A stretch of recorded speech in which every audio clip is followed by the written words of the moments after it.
Well, the latest ABC News poll is good news for Kamala Harris. It shows Vice President Harris polling at 51% of likely voters to Donald Trump's 47%. The poll also showed Kamala Harris with a larger lead with black men and Latino men than Joe Biden had 4 years ago. If this poll is accurate, it proves that speculation about Kamala Harris' possible weakness with black men and Latino men is false if this poll is correct.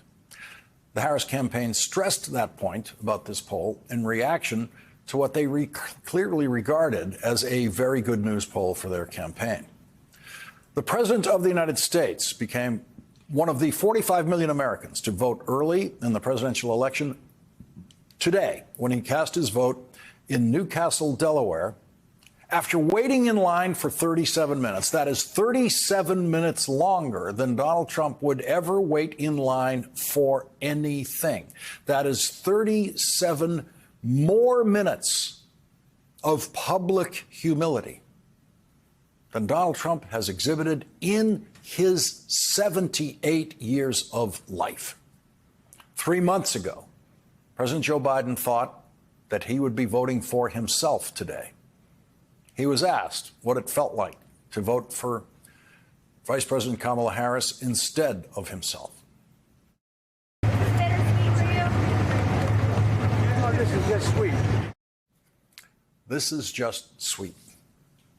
We have never had a more decent person than Joe Biden serve as President of the United States. And we have never had a more indecent person in that job than Donald Trump.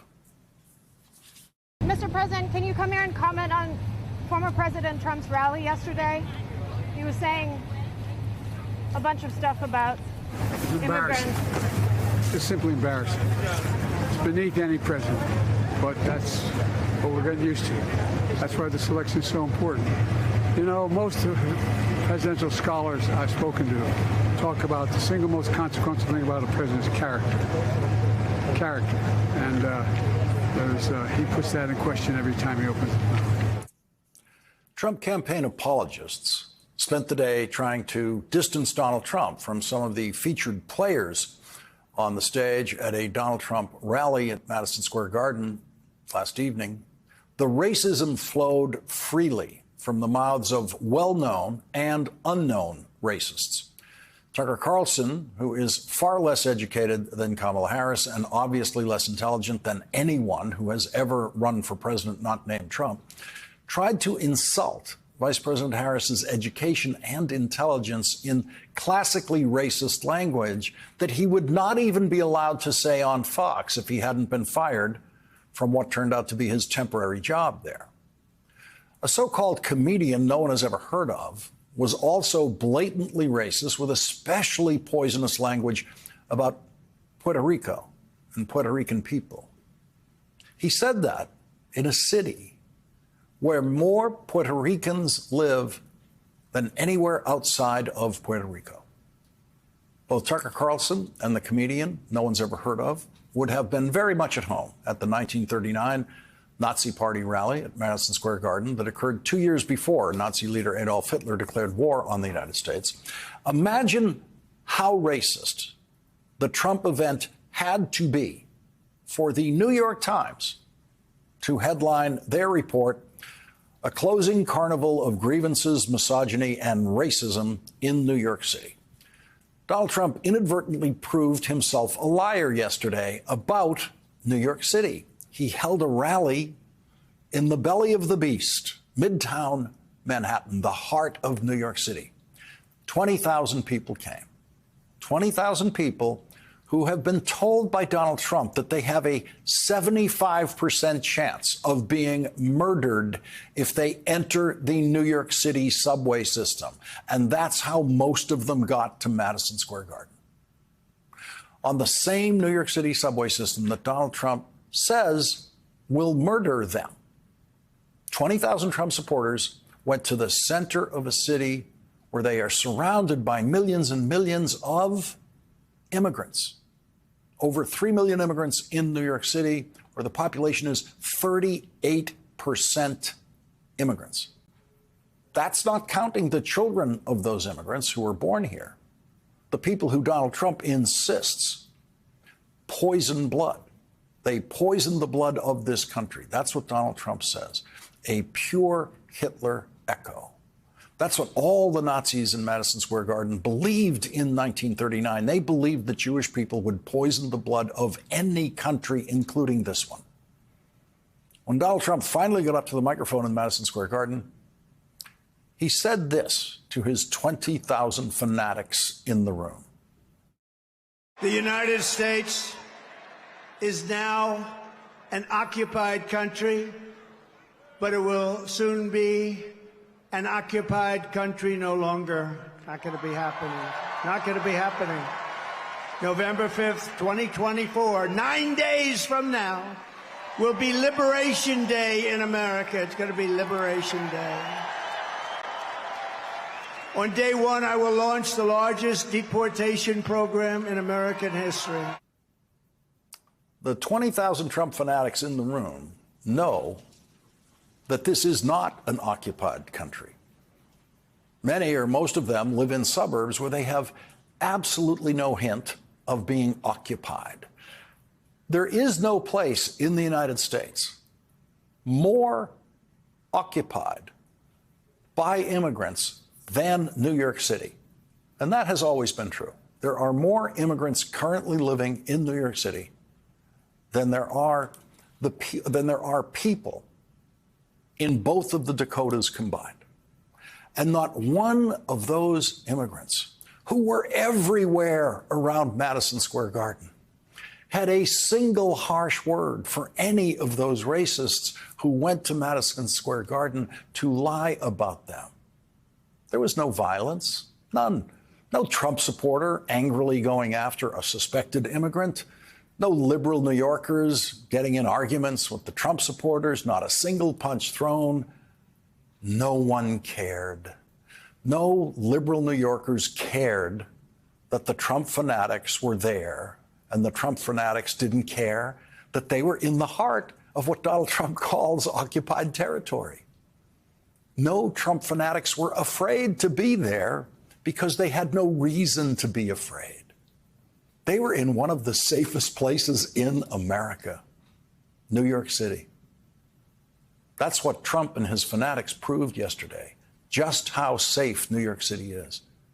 Just a few blocks away from the Trump racism carnival, Kenneth Branagh was doing King Lear. In other words, it was just another day in New York. You can come here to New York City and publicly insult the millions of people living here, or clap for someone spewing racist hysteria about millions of people who live here, and nothing will happen to you. Nothing. No one has to protect you. Because New Yorkers have seen it all and heard it all, and because New York City and the United States of America are not the places Donald Trump says they are. They are very different places than what Donald Trump describes to his followers, and 20,000 of his fanatics discovered yesterday that Donald Trump has been lying to them about New York City. New York City proved to Donald Trump and to the world yesterday that Donald Trump has been lying about New York. When Donald Trump and his most racist public supporters and his most fanatical followers gathered in the very heart of New York City, no one cared. And not a single Trump supporter had a moment of fear, not a moment of fear in the entire experience, because that's how safe and accommodating New York City is. Donald Trump, of all people, proved that about New York City yesterday. And while New Yorkers were ignoring the 20,000 fanatics who hate them gathered at Madison Square Garden, more than 10 times that number of people were voting for president in New York City. 258,000 votes were cast in New York City on what was the first weekend of early voting, according to normal voting patterns. More than 200 of those votes would go to Kamala Harris. That's what New Yorkers were doing while they were ignoring the racism carnival at Madison Square Garden. They were voting for Kamala Harris, the candidate who was being attacked in Madison Square Garden because she is black and because she is a woman. And today, here's what's happening in that same subway system where Donald Trump says you have a 75% chance of being murdered just by walking down the stairs. Here's what I saw on that very safe subway system on the way to work today. The luckiest people in town on their way to the Yankees World Series game in the Bronx. A Yankees World Series game is a collection of some of the very richest people in New York City. Those Yankees World Series tickets are not cheap. And those rich people go to the World Series at Yankee Stadium on the subway because that is how safe it is and because no one in New York City believes Donald Trump's lies about this being an occupied country. We're going to be joined later in this program, as I said, by Texas Senate candidate Colin Allred, who took the stage in Houston Friday night before Beyonce and Kamala Harris spoke. Many of y'all probably know where you were on January 6th. I know where I was. I was on the House floor doing my job. I remember when they locked all the doors. We borrowed the doors the president walks through to deliver the State of the Union with furniture that we usually use to hold paper. I texted my wife, Allie, who was 7 months pregnant with our son, Cameron. Whatever happens, I love you. Because when you're the only former NFL linebacker in the room, and there's a mob at the door, everybody's like, what you gonna do, Colin? And I went to public school in Texas. I'm not just gonna sit there.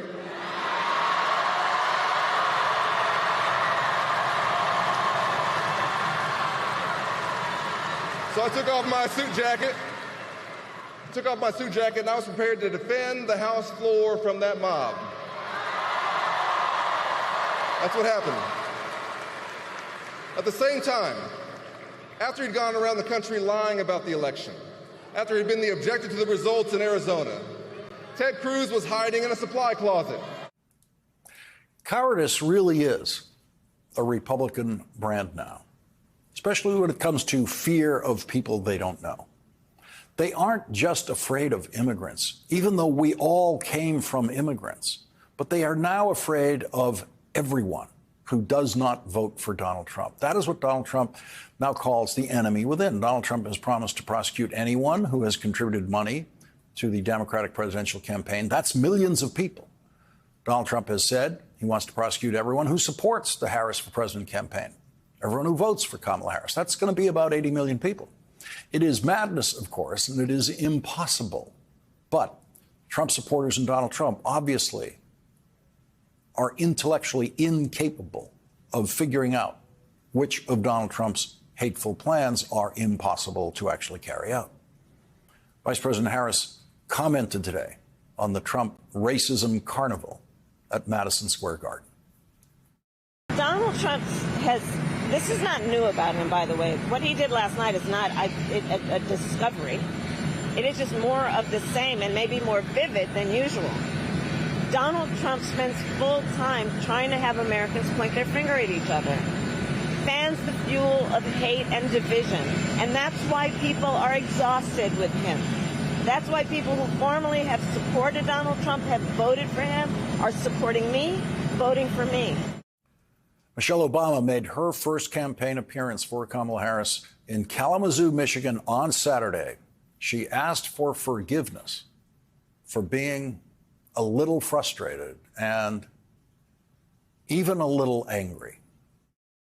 Whether it's online or in the media or in our social circles, there are folks who say they're not sure about Kamala. They accuse her of not providing enough policy detail. Some wonder, do we really know her? Is she too aggressive? Is she not aggressive enough? There are folks sowing seeds of doubt about whether she's who she appears to be. Now, don't get me wrong. Voters have every right to ask hard questions of any candidate seeking office. But can someone tell me why we are once again holding Kamala to a higher standard than her opponent?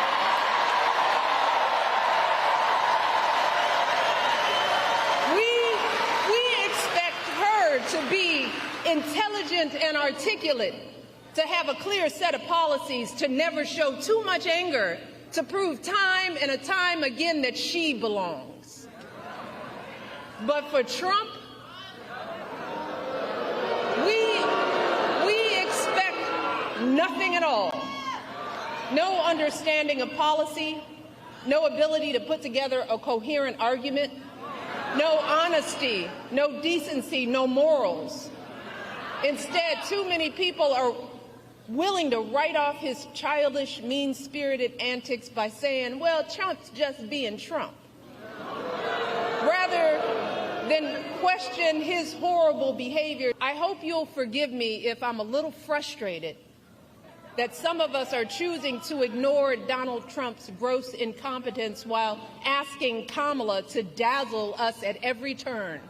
I hope that you'll forgive me if I'm a little angry that we are indifferent to his erratic behavior, his obvious mental decline, his history as a convicted felon, a known slumlord, a predator found liable for sexual abuse. All of this while we pick apart Kamala's answers from interviews that he doesn't even have the courage to do, y'all. So to the men who love us, let me just try to paint a picture of what it will feel like if America, the wealthiest nation on earth, keeps revoking basic care from its women, and how it will affect every single woman in your life. Your girlfriend could be the one in legal jeopardy if she needs a pill from out of state or overseas, or if she has to travel across state lines because the local clinic closed up. Your wife or mother could be the ones at higher risk of dying from undiagnosed cervical cancer because they have no access to regular gynecological care. Your daughter could be the one too terrified to call the doctor if she's bleeding during an unexpected pregnancy. This will not just affect women, it will affect you and your sons. The devastating consequences of teen pregnancy won't just be borne by young girls, but also by the young men who are the fathers. They too will have their dreams of going to college, their entire future is totally upended by an unwanted pregnancy.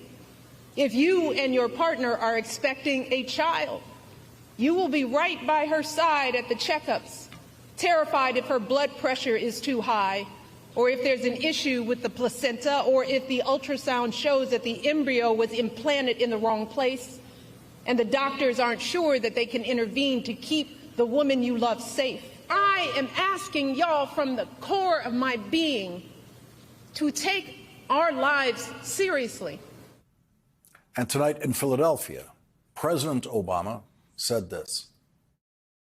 The man holds this big rally at Madison Square Garden. And the warm-up speakers were saying we're trotting out and peddling the most racist, sexist, bigoted stereotypes. One guy called Puerto Rico, quote, an island of garbage. Now,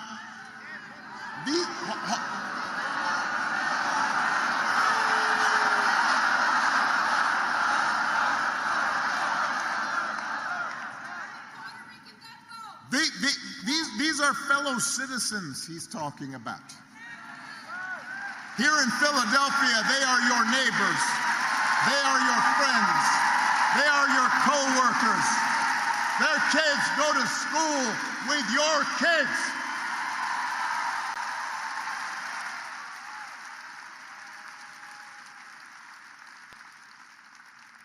These are Americans. They're people. And that is the reason why this election should not be close. It should be clear. Here's a good rule. If somebody does not respect you, if somebody does not see you as fellow citizens with equal claims to opportunity, to the pursuit of happiness, to the American dream, you should not vote for them.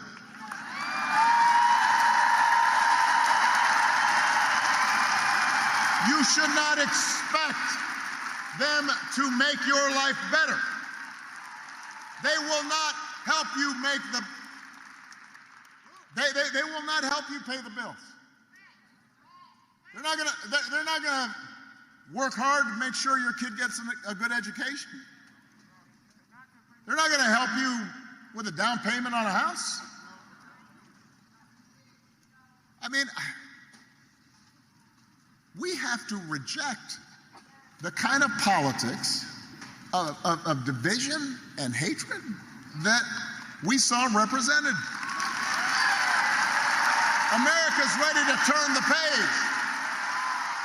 America's ready for a better story. Philadelphia, we are ready for a President, Kamala Harris.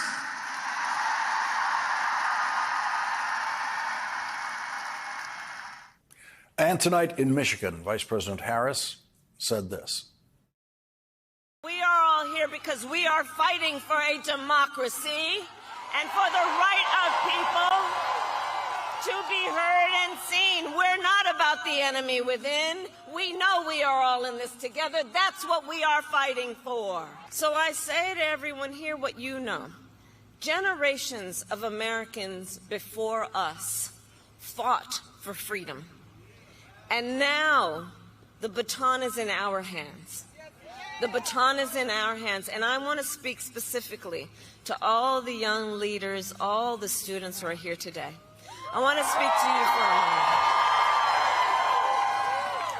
So I love your generation. I really do. And one of the things about it is you are rightly impatient for change. I love that about you. You are impatient for change. Because, look, you have only known the climate crisis and are leading, then, the charge to protect our planet and our future. You young leaders who grew up with active shooter drills and are fighting, then, to keep our schools safe. You who now know fewer rights than your mothers and grandmothers are standing up for reproductive freedom. And for you, then, I know that these issues that are at stake, they are not theoretical. This is not political for you. It is your lived experience. And I see you. And I see your power. And I know many of you are voting for the first time. Can I see a raise of hands? Who's voting for the first time? Can we hear it for our first-time voters?